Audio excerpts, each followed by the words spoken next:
Bismillahirrahmanirrahim. Assalamualaikum warahmatullahi wabarakatuh. Alhamdulillahi rabbil alamin. Allahumma sholli wa sallim ala sayyidina Muhammad wa ala ali sayyidina Muhammad, amma ba'du.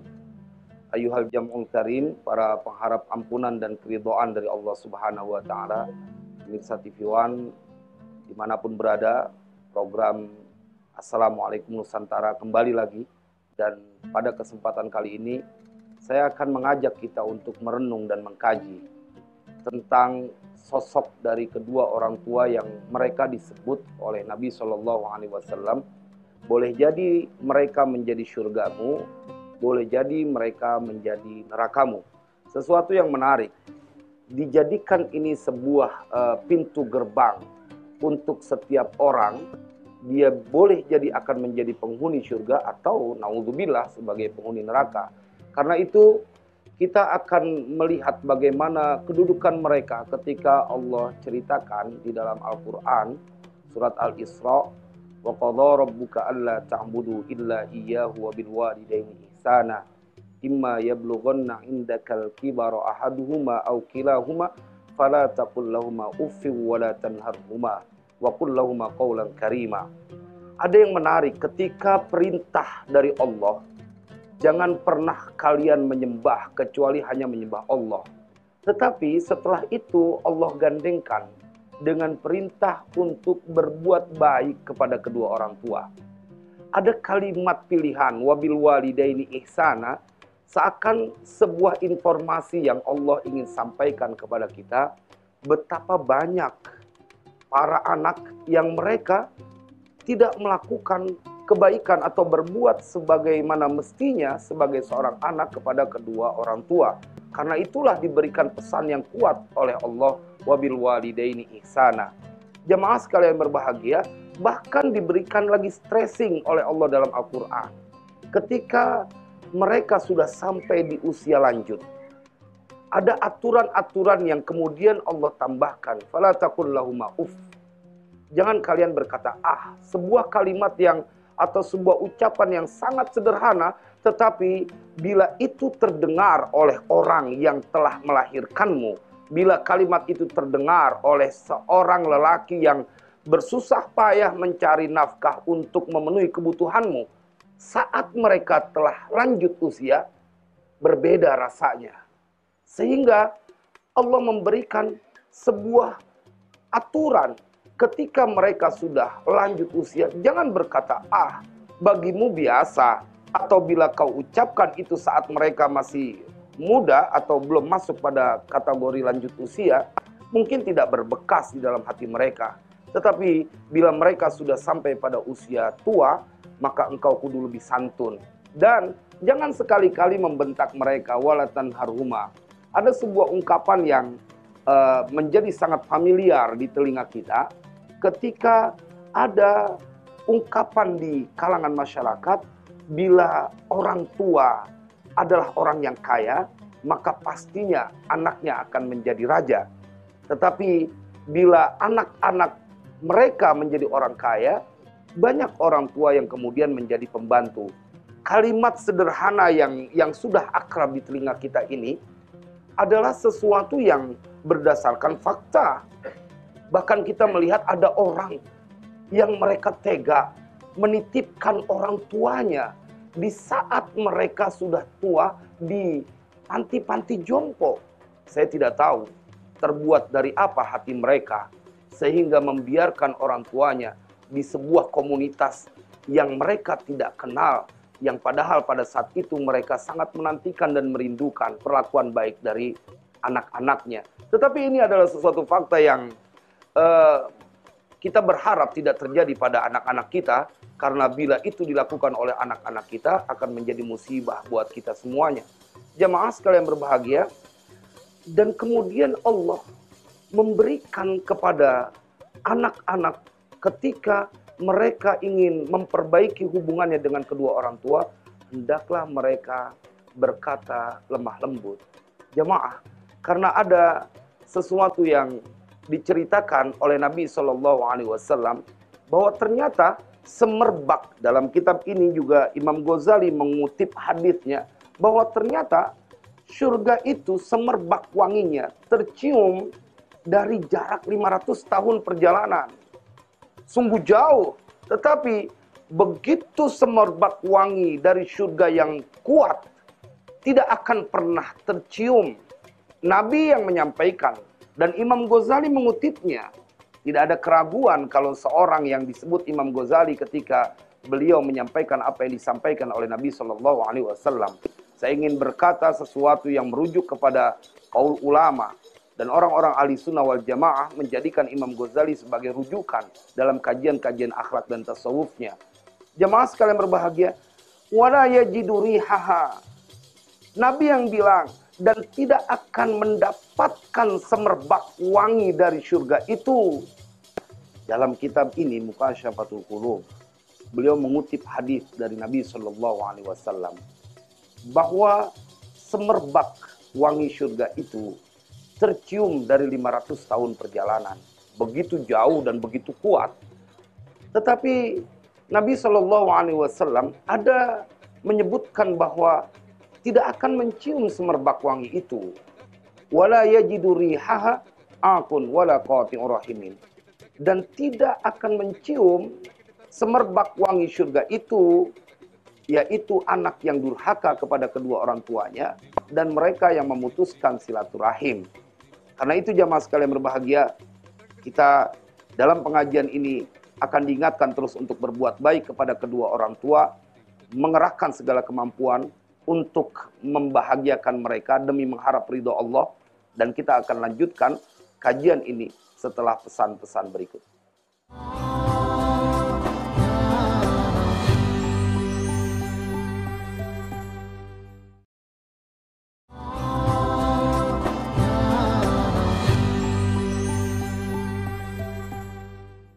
Jamaah sekalian yang berbahagia, pemirsa TV One dimanapun berada, yang sedang menyaksikan program Assalamualaikum Nusantara, masih di dalam surat Al-Isra, ayat ke-24, ketika ada sebuah redaksi doa, yang Allah pilihkan redaksi doa itu untuk diucapkan oleh semua mereka yang ingin mendoakan kedua orang tuanya.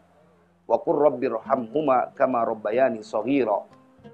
Dan katakanlah, ya Allah, berikanlah kasih sayangmu kepada kedua orang tuaku sebagaimana mereka menyayangi kami di waktu kecil atau menyayangiku di waktu kecil. Sebuah kalimat yang sekilas terkesan sederhana, tetapi kalau kita kaji lebih mendalam, kenapa Allah pilihkan redaksi doa ini? Kita akan selami makna dari doa ini. Sebuah informasi dari Allah ketika kita diajarkan dan diperintahkan untuk memasrahkan dan meminta kepada Allah untuk memberikan kasih sayangnya kepada kedua orang tua kita, sebagaimana mereka memberikan kasih sayang itu kepada kita di waktu kecil, adalah sebuah bukti yang tidak terbantahkan. Kalian wahai para anak tidak akan pernah mampu membalas kebaikan yang telah mereka lakukan. Yang hanya bisa melakukan itu adalah Allah. Jamaah sekalian berbahagia, ada seorang lelaki yang begitu dia berbaktinya kepada kedua orang tuanya atau kepada salah seorang orang tuanya, yaitu seorang sahabat yang bernama Harithah bin Nu'man. Nabi bercerita tatkala Nabi tidur, kemudian Nabi terbangun dan Nabi menceritakan mimpi yang beliau lihat. Pada saat beliau berada dalam impian itu, beliau berada di dalam surga. Nimtu faru'aituni fil jannah. Aku tertidur wahai Aisyah dan aku melihat diriku berada di dalam surga. Wa sami'tu sauta qari'in yaqra'u. Dan pada saat aku berada di dalam surga, aku mendengar ada seseorang yang sedang membaca Al-Qur'an di dalam surga. Subhanallah. Bukan hanya menikmati keindahan dari surga, tetapi mereka begitu diceritakan oleh Nabi ada seseorang yang membaca Al-Quran di dalam surga. Kemudian Nabi bertanya kepada para malaikat, siapa tuh orang yang lagi membaca Al-Quran yang suaranya aku dengar? Para malaikat menjawab, itu adalah Harithah bin Nu'man, sahabat Nabi yang bernama Harithah bin Nu'man yang pernah memberikan hadiah rumah, satu buah rumah, kepada salah seorang istri Nabi yang bernama Maria Al-Qibtiyah. Jemaah sekalian berbahagia, Nabi mendengar ini Harithah bin Nu'man berada di dalam surga dan sedang membaca Al-Quran. Kemudian Nabi begitu mendengar jawaban para malaikat, Nabi kemudian berkomentar, kana abarron nasi bi ummihi. Dia adalah seorang anak yang paling berbakti kepada ibunya. Lihat bagaimana perlakuan Allah kepada seorang anak yang mereka mempunyai dedikasi yang begitu tinggi kepada ibunya atau kepada kedua orang tuanya. Bahkan tatkala ada seorang lelaki yang datang kepada Rasulullah ingin ikut perang di jalan Allah, kemudian Nabi bertanya, apakah kau masih mempunyai orang tua? Saya masih mempunyai seorang ibu, ya Rasulullah. Kata Rasulullah kepada lelaki itu, pulanglah engkau. Falzamha fa innal jannata tahta rijlaiha. Berkhidmatlah, berbuat baiklah kepada ibumu, karena di bawah surga itu ada di bawah telapak kaki seorang ibu. Allahu Akbar. Sebuah kedudukan yang luar biasa dikuatkan oleh Nabi Shallallahu Alaihi Wasallam bahwa di bawah telapak kaki ibu kita, keridhoannya, di situ juga ada surga Allah, keridhaan dari Allah Jalla Jalaluh. Karena itu jemaah sekalian berbahagia, saya pikir pengajian ini akan mudah-mudahan menggugah diri kita. Apa yang telah kita lakukan buat seorang wanita yang rela bertaruh nyawa, bersimbah darah saat melahirkan kita. Atau jangan-jangan engkau telah sibuk dengan kenikmatan dan kebahagiaan bersama istri dan anak-anakmu. Padahal pada saat ada seorang sahabat yang bertanya kepada Rasulullah SAW, apa amalan yang paling utama ya Rasulullah? Pertama, as-salatu ala waktiha. Yang kedua, birrul walidain. Yang ketiga, al-jihadu fi sabilillah. Jemaah, birrul walidain, berbakti kepada kedua orang tua. Bila kau lakukan itu kepada kedua orang tuamu saat ini, maka engkau tidak perlu lelah untuk mengajarkan ketaatan dan kebaktian kepada anak-anakmu. Karena dia Allah akan membalas kebaktianmu kepada kedua orang tuamu dengan melahirkan anak-anak keturunan yang mereka juga akan berbakti kepada kedua orang tuanya. Dan bila berlaku sebaliknya, ada sering perbuatan yang kau lakukan membuat luka di dalam hati kedua orang tuamu, kendati pun mereka tidak marah, karena memang jiwa dan raga mereka telah dibungkus dengan kasih sayang untuk anak-anaknya. Mereka simpan rasa kecewa dan marah itu, terkatup rapat mereka punya mulutnya dari sumpah serapah dan marah kepada anaknya. Tetapi jemaah sekalian berbahagia, Allah mengetahui semua yang ada di dalam hati setiap hambanya. Innahu alimun bidati sudur. Dia maha mengetahui. Bila engkau lakukan itu dan belum mau untuk memperbaikinya, bersiaplah, saatnya kau akan dibuat berduka tanpa bertepi dari anak-anak yang kau sayang saat ini. Dan kita akan lanjutkan bagaimana mereka yang ingin berbakti kepada kedua orang tua, tetapi tidak cukup waktu karena mereka keburu meninggal dunia setelah pesan-pesan berikut ini.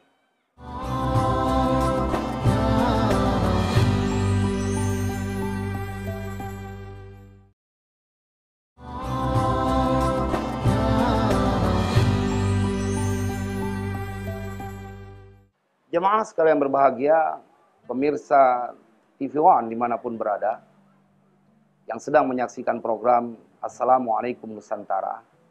Kita akan lanjutkan kajian kita tentang orang-orang yang penasaran dalam tanda kutip. Mereka belum merasa puas, ingin membahagiakan kedua orang tuanya. Mudah-mudahan kita berada dalam barisan ini. Atau mungkin mereka yang baru mendapatkan hidayah setelah bertubi-tubi mendatangkan kegelisahan buat kedua orang tuanya, kemudian Allah sayang, Allah berikan hidayah untuk berbuat baik. Tetapi tidak lama mereka melakukan itu, orang tuanya keburu meninggal dunia. Atau boleh jadi mereka yang ingin melakukan kebaikan tetapi belum punya kemampuan. Mereka ingin menghajikan ibunya, bapaknya, atau mengumrohkan, atau membangunkan sebuah rumah. Jamaah sekalian berbahagia, tetapi masih pengen melakukan itu. Mereka telah meninggal dunia. Islam selalu hadir memberikan solusi konkret. Karena itulah Nabi SAW memberikan sebuah pernyataan dalam hadisnya pada derajat sahih. Idza mata ibnu Adam in qata'a amaluhu illa min thalathin, shadaqatin jariyatin aw ilmin yuntafa'u bihi aw waladin shalihin yad'ulah. Ini rasanya menjadi kabar gembira bahwa ada seseorang yang menantikan doa dari anak yang soleh.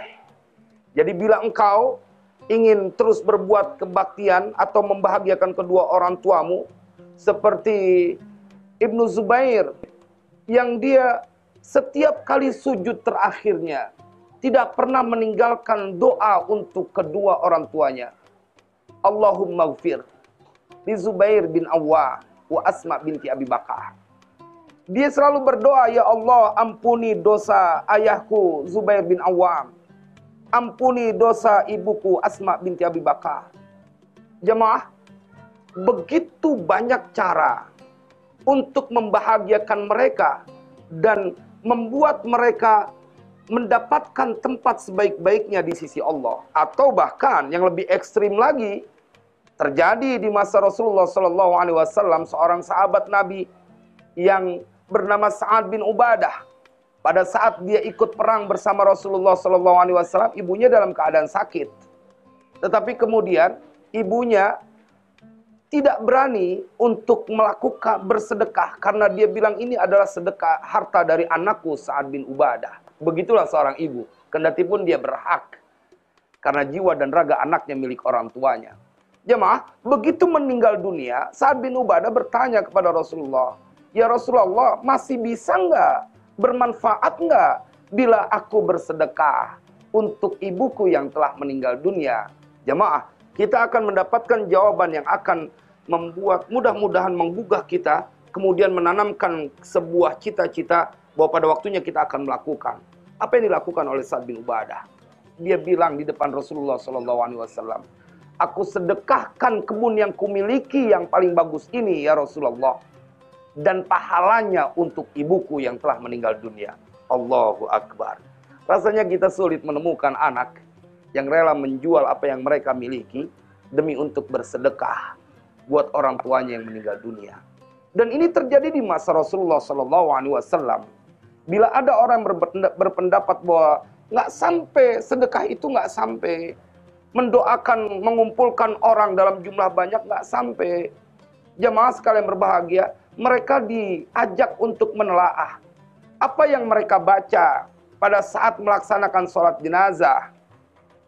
Kalau mendoakan orang yang meninggal dunia itu tidak sampai, apa fungsinya pada saat takbir ketiga? Kemudian ini diajarkan oleh baginda Rasul, sanadnya sampai kepada baginda Rasulullah SAW. Allahumma gfir lahu warhamhu wa'afihi wa'fu anhu wa akrim nuzulahu. Kalau itu jenazahnya, mayatnya adalah laki-laki. Kalau perempuan tinggal kita ganti domirnya. Ini adalah doa yang langsung dicontohkan oleh baginda Rasulullah SAW. Dan jamaah coba lihat, yang mensalatkan itu bukan hanya anak keturunannya, bahkan tetangganya, bahkan kerabatnya, bahkan orang-orang yang dia tidak kenal. Kalau memang tidak sampai, untuk apa mereka melaksanakan sholat jenazah? Maka doa yang kita kumpulkan bersama orang-orang yang kita undang di rumah kita, di majlis-majlis mulia, di majlis seperti setahun sekali kita mengundang mereka, atau dalam waktu-waktu khusus, ini hari kelahiran orang tua saya ingin bersedekah. Bilang kau mampu melakukannya, lakukan. Karena mereka orang tuamu, orang tua kita semuanya. Jemaah, bukan hanya harta, tetapi mereka rela mempertaruhkan nyawa. Atau jangan-jangan bila mereka belum berhaji, Bukan karena mereka tidak mampu untuk melaksanakan ibadah haji. Mereka tahan keinginan itu. Bukan mereka tidak punya uang. Mereka punya. Tetapi mereka berpikir tentang kita. Mereka menyiapkan uang itu untuk biaya pendidikan kita. Maka bila engkau saat ini dalam berkelimpahan harta, engkau mempunyai kemampuan dan mendapati ibu dan ayahmu belum melaksanakan ibadah haji, tidak berlebihan bila kemudian kau sedekahkan hartamu dalam bentuk ibadah haji yang dibadalkan, diniatkan buat orang tua yang telah meninggal dunia. Sekali lagi jamaah, setiap orang tua mereka mempunyai karakteristik tidak ingin meminta kepada anaknya. Tetapi bukan berarti mereka tidak dalam kebutuhan.